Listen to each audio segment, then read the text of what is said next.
अभीरा मायरा को अपने साथ लेकर एक पारिवारिक समारोह में पहुंचती है। यह दृश्य दर्शकों के लिए बेहद भावनात्मक और रोमांचक होने वाला है, क्योंकि सीरियल ये रिश्ता क्या कहलाता है कि आगामी ट्रैक में कई बड़े मोड़ सामने आने वाले हैं।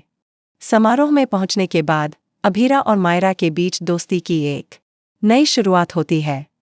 मायरा, जो पहले थोड़ी संकोच में थी, अभीरा की गर्मजोशी और अपनापन देखकर बहुत खुश हो जाती है।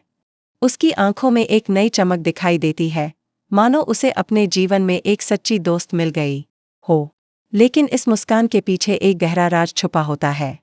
दरअसल गीतांजलि ने मायरा से पहले ही कह दिया था कि उसे 1 महीने तक अभीरा के साथ रहना होगा, लेकिन यह भी जताना होगा कि वह खुश नहीं है। साथ ही गीतांजलि उसे अपना फ़ोन भी दे देती है, ताकि मायरा समय समय पर उससे संपर्क में रह सके और हर बात की जानकारी देती रहे।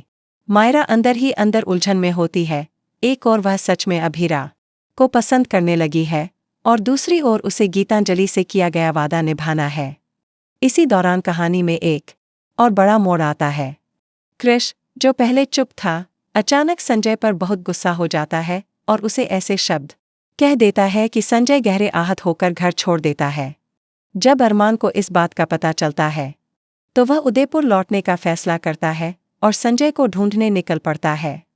अरमान आखिरकार संजय को ढूंढकर वापस ले आता है और दोनों मिलकर पोदार हाउस और पोदार फर्म को फिर से अपने नाम करवाने की योजना बनाते हैं। यह खबर जब कृष को मिलती है, तो उसके पैरों तले ज़मीन खिसक जाती है। उसे लगता है जैसे उसकी जिंदगी से सब कुछ छिन गया हो, उसकी पहचान, उसका हक, उसका परिवार। उधर अब पूरी जिम्मेदारी अरमान के कंधों पर आ चुकी है। उसे पोदार परिवार को फिर से एकजुट करना है और साथ ही पारिवारिक व्यवसाय को भी संभालना है। इसलिए वह निर्णय लेता है कि वह अब हमेशा के लिए पोदार हाउस में ही रहेगा। अभीरा, मायरा, दादीसा और विद्या भी पोदार हाउस लौट आते हैं। धीरे धीरे परिवार में फिर से पहले जैसी गर्माहट लौटने लगती है। सभी एक साथ होते हैं, साथ बैठते हैं, हंसते हैं और पुरानी गलतफहमियों को मिटाने की कोशिश करते हैं। लेकिन इस सुखद माहौल के बीच गीतांजलि को एक गहरी चिंता सताने लगती है। उसे डर है कि अब जब मायरा को अपने असली माता पिता, पापा और मम्मा दोनों मिल गए हैं, तो वह उसे भूल जाएगी। वह सोचती है कि मायरा अब उसे कभी याद भी नहीं करेगी। यही डर गीतांजलि को एक बड़ा और खतरनाक कदम उठाने के लिए मजबूर कर सकता है।